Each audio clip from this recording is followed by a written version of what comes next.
What is up, everybody? It is Alex from Heavy New York calling from Zoom again, and this time we are here with the Jesters of Destiny. Great to be able to talk with you guys. Thanks for being here. Thank you. Having us. Yeah, anytime, man. Anytime. It's so great to have you here.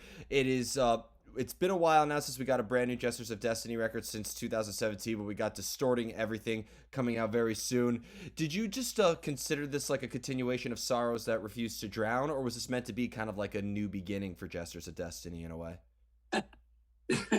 There's been a lot of new beginnings. Right, But it's exactly. not a continuation at all.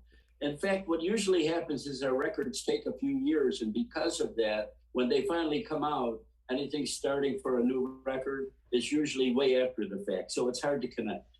hmm But we did start this pretty quickly after Sorrows came out. And actually, it was so quickly after that the idea came up that I went to Ectro and go, do you even want another Jesters record? I was kind of thinking he was going to say, no, not right yet. And he was like, yeah, go for it. So then we had to put it on our thinking caps and actually come up with a record.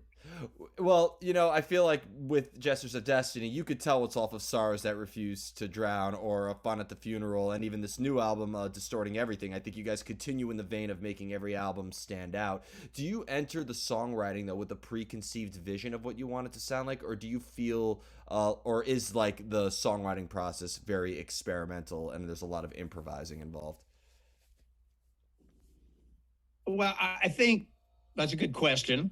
But for this one, when we got going on it, we didn't really have what it's going to be in the end figured out. But we did decide that a lot of the things that would end up on a Jester's record, particularly Sorrows or Fun at the Funeral, such as instrumental interludes, covers, ballads, acoustic songs, pop songs, we're going to get rid of all of that and just do a hard rock record. Just every song was just going to hit them hard and with nothing in between except more hard rock. So that was kind of the concept because we'd never done that. And we are basically for lack of a better term in this time and space, a metal band. So why not just make a metal record? So back to basics, really.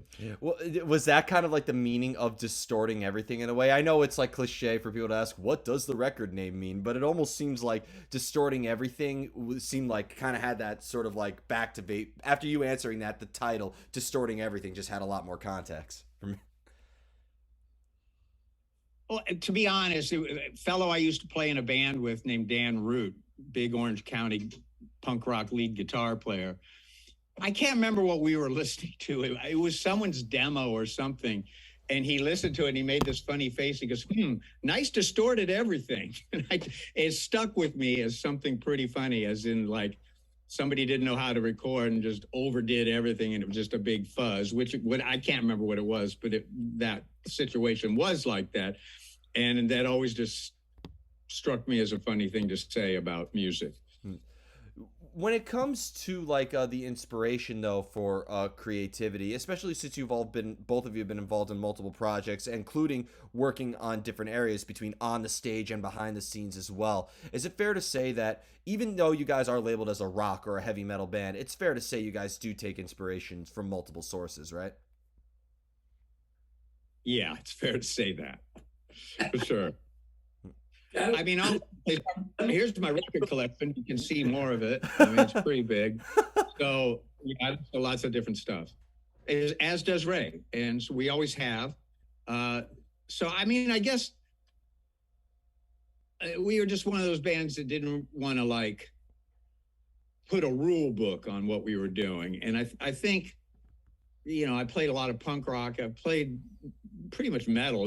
Has only been the Jesters, but a lot of these hard, heavy genres seem to get bogged down by restrictions and rules, and we just didn't want to do that, ever. Mm-hmm. And Ray, I know that you, as we were talking before we started rolling, that you've been involved in mixing as well. So by knowing, like, I feel like mixing and mastering and, working, in any sort of recording or pro audio in mediums is like almost a form of instrumentation within itself in a way. Has that also maybe helped you develop new technical elements that you could apply into Jesters of Destiny as well? not so much mixing, but the pre-mixing before I get to that point, or Bruce also gets to that point. That's when all the creativity will come into effect. I want to go back and say one thing though. We talked about distorting everything, right? Yeah. The first Bruce and I were in a previous band in 82 or so, and we tried to do a group of songs to sell them to make money commercially, right? I'm talking about, will a commercial use this music? And two of the songs we ended up with, End of Time and Digging That Grave. The one thing we both noticed is in the middle of them, there's a lot of distorted, overly over the top stuff that happens, time wise, everything. I mean, time distorts, sounds distort, everything will distort, then come back down. And we've always done that. So it's interesting that every one of the albums that we do, usually there's a couple songs we go, oh, this is cool. Bruce, what you did, like he did a song called The Misunderstood on the previous record. And I thought, this is fucking great. What we need to do is do more of this. And that's how Sorrows came about, really. But it was me getting excited over a couple, one song there and one song I was working on. And then from there, the album seemed to blossom. So they're always seeming to come from a few things we do and we like and then continue. And I don't think we ever really intellectually think about what we're doing. And that's, I think, true with most musicians. It's almost like typing. You do it by rote. It's music, what you learn and what you hear, you do by rote, and you end up continuing that. Mm-hmm. And that's what we've always done. It's just been more instinctive in the feeling to continue on with what that is than anything intellectual. Well, being that you work on stuff for a long period of time, like, with this new album, Distorting Everything, first off, going back to the meaning of distorting everything, as somebody who worked on the guitar floor and was surrounded by like 80 Boss Metal Zone pedals, I know the aspect of everything being distorted around me, because that thing, I call that a distortion nuke. But when you work on something for a long span of time, is it sort of like hard to maintain the emotion, as you said, that initially sparked that idea, especially because Distorting Everything? You started working on it right after Sorrows That Refuse to Drown, but, that's 5 years since that album came out. Do these songs maybe change a lot over a span of time as, you grow and developed in those 5 years? I can tell you they don't really change, but what they do is they get added to. In other words, this last record, right? I flew out to LA and Bruce and I rehearsed, I think, 6 of the songs. And we went in, and what we do is everything we do is live in the studio. We play start to finish, and that's it. Even some of the guitar solos and everything are done live. So once that was done, we have a trio of songs, a trio playing 6 songs. From there, we build. And building is sort of simple because the basis of the song is already done. And Bruce sang every song as we recorded the rhythm tracks. So what happens... A scratch track, not the final thing, but just so everyone knew what you meant. Yeah, the scratch track. But you see what I'm saying. So we have a rhythm track, a bunch of them done. And then from there, we just continue to build on it. And the building is usually the easy part in a way because you almost always know what's not going to fit. Oh, that doesn't sound right. That doesn't sound right. Oh, that's cool. So it's almost instinctive. Mm-hmm. And Bruce, with the lyrics that are involved in the vocal melodies, because I don't know why. I think it's just because maybe every time I hear a band is as experimental as you guys that bring in all these different elements, I always think that there is some sort of like concept or message or meaning that is incorporated within the music. Has there ever been a time where a lyrical idea could have helped dictate your hand with regards to the sound itself?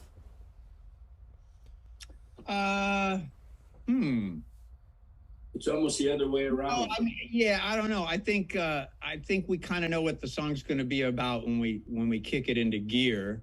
So everything kind of dictates everything else. I mean, the lyric has to go along with what it's sounding like, and it has to sound like what it's about. So it's a hand-in-hand thing. And usually, it's different things. For example, Lucifer is a song about my cat, which when I wrote it, he just had, speaking of anniversaries, he just had his 6th year adoption anniversary. So when I got him 6 years ago, he's this little 4-pound thing. He was amazing. And he was just so full of confidence and life. And he was like, he was telling us, I'm going to make everything great around here. And so I wrote a song about it. And, he's this little 4-pound superhero. So that had to be fast and like zooming through space and knocking things out of the way. So it all just sort of came together in my mind. And Ray, on the other hand, when he sends me something, it's usually pretty mapped out, figured out. The riffs are there, the music's there, the chorus is there, the title is there. So I just got to kind of fill in a few gaps, but it's already kind of conceptually figured out. So yeah, I mean, I think these songs come not fully formed or anything, but the idea is in place when we kick something into gear. It's going to be about this. Here's the mood, here's the tempo, here's the distortion.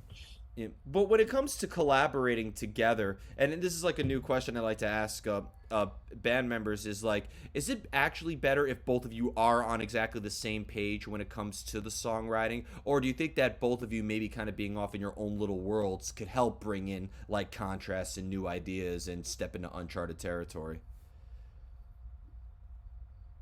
I don't know. I don't know how that works. I'll tell you this, and we've said this between ourselves a million times. I've got a little visitor here, by the way. Yes! I love it when the cats join the Zoom. Is that back in the day, working at Dawnbreaker Studio, where we did this, I had this pulled out for a TBT. I noticed that you can't see it, but it says Jesters of Destiny, and it has the credits, recorded at Dawnbreaker Studios, Halloween 1983. Damn. Oh my God, we are old. 10 years before I was born. Yeah, it was a thing. But anyways, back in those days, and that was our favorite studio, and Ray ran the ship. I mean, that was where he worked during the day as well. But we went to a number of different studios, but working shoulder to shoulder, it was just so different than working remotely. And we were working remotely, the whole 2010 through 2017 doing Sorrows. So by the time the pandemic came, we were old hat at it. We had it figured out. And so many musicians I knew were like, how do I do this?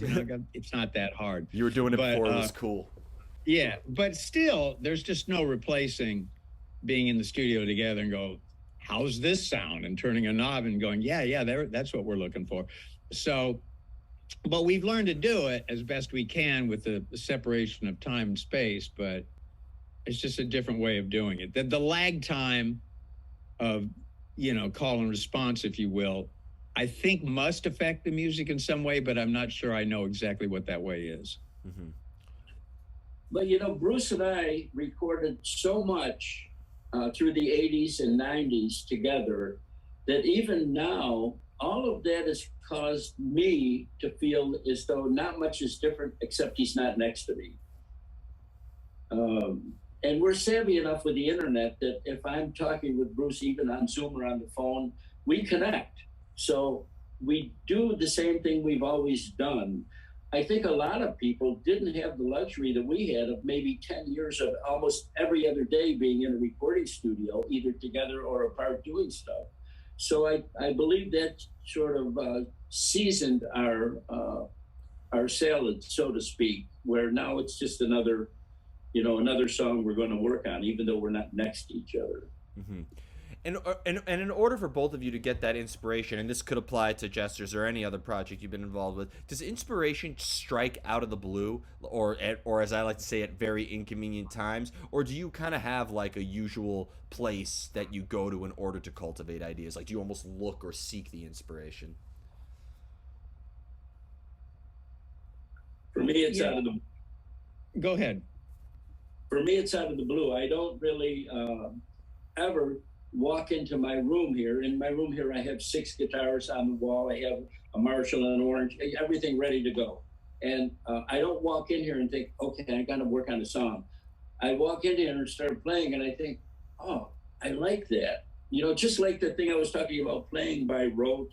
Well, it's almost as if jamming by rote, all of a sudden you come up with a variation of a similar, thing. Like everyone comes up in a way with a variation of certain Black Sabbath songs because they've heard them so much. So it just becomes a part of you. And Bruce and I are the same way in that respect. So we end up. We did do a cover of a Sabbath tune, but that same cover, when you think about it, almost every band uses that riff that are similar to us, or bands that you even interview. You'll find that there's whether it's Pentagram or just tons of bands that Candlemass, they all have that similar thing. So they build on that. And I almost hear it with everybody, whereas, that's their style. Mm-hmm. And this is our. And how about for you, Bruce? Like, does inspiration just strike when you least expect it? Well, I think most of all, yeah. A lot of times when I'm waking up or going to sleep and I have to get up and jot something down, I do all my strategic thinking in the shower. A lot of times I'm just sitting around plinking on a guitar while I'm watching TV and I come up with something. It just, yeah. Or I'll think of a line and write it down. And then later I'll be in the studio and I go, oh, maybe let me look at that. Maybe that will turn into something. Or sometimes I just have an just kind of an idea of what something might sound like. I've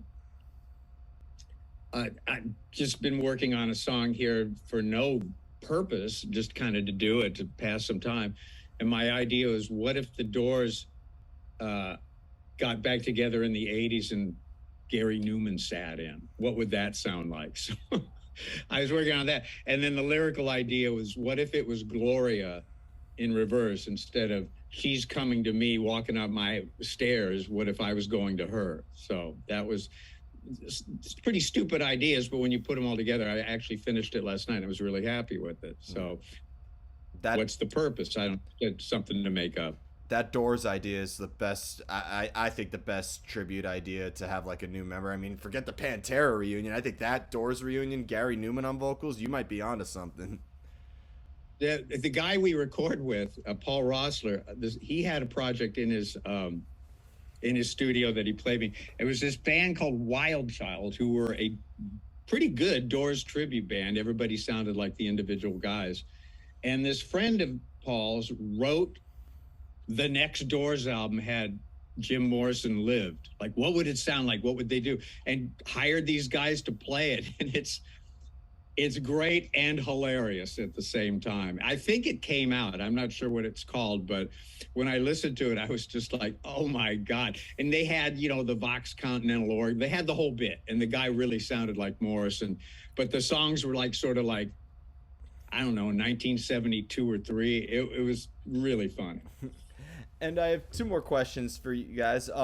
When you looked at the entire Jesters of Destiny catalog, between Fun at the Funeral, Sorrows That Refuse to Drown, Distorting Everything, and even the nostalgic Mood EP, like, are these representations or snapshots of who you both were at that particular time in a way? Or music being the escapism that it is, you almost look at these songs or these albums as like either external metaphors for yourself or portraying something completely outside of who you personally are? I think for me, it reveals itself after the fact. Like, I'm still kind of coming to grips with this new album, what it means, and I'm finding things that I didn't even think of in it as I listen back now. And I think that's always kind of the way it is. When you're in the middle of it, you're just trying to get it done, and you might not be thinking about what it means or how it reflects what you do or anything like that. But I think anybody that works hard on original music like this, they're in there somewhere for sure. And it's definitely whatever they're going through it at that time in their life will be in that music, no matter what. Mm-hmm. So yeah, the answer is definitely yes. Mm-hmm. For me. I forgot what the question was. Is every album that from Jesters of Destiny a snapshot of who you are at that particular time, like a self-portrait in a way, or music being such an escapism, you're portraying something completely outside of who you personally are and expressing things from a different point of view? That's a complex question to me, but what I can tell you is I don't think of any of those things. When I play because I have to play. I play because I wouldn't, be in a normal frame of mind mentally if I wasn't playing music. So without music, my life would be a very dismal, difficult thing. With music, it's just a natural outpouring of things that I come up with. So I never think of, is that me? Or do you see what I mean? I guess that's what I'm saying. I don't believe that I ever consciously ever think about anything other than, oh, I like this. Let me see where it goes musically. Do you see what I mean? So the music dictates everything that happens. And I don't think I need to play something that will be more like the way I feel. I don't have any cognition that way. Mm-hmm. It's just a impulse that turns into a song, that turns into a record, that turns into a cult following for us. And turns into an experience on our end. Yeah. So I'm not sure if I answered it correctly. What you're looking for. For all the questions I like to ask in interviews, there are no right answers, which is why I chose these sets of questions, especially with the creative process. What? But are there wrong answers? To me, there are no right. To me, the wrong answer is this. Sure, that's the wrong answer. So as long as you say more than one word, we're good. Yeah. But here comes the most difficult question. I saved the best question for last. I want you both to elaborate on this. Let's see who has the better one.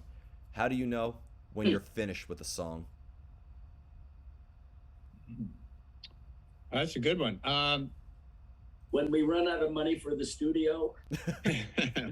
That's not an issue anymore, but yeah, it used to be. Well, yeah, I don't know.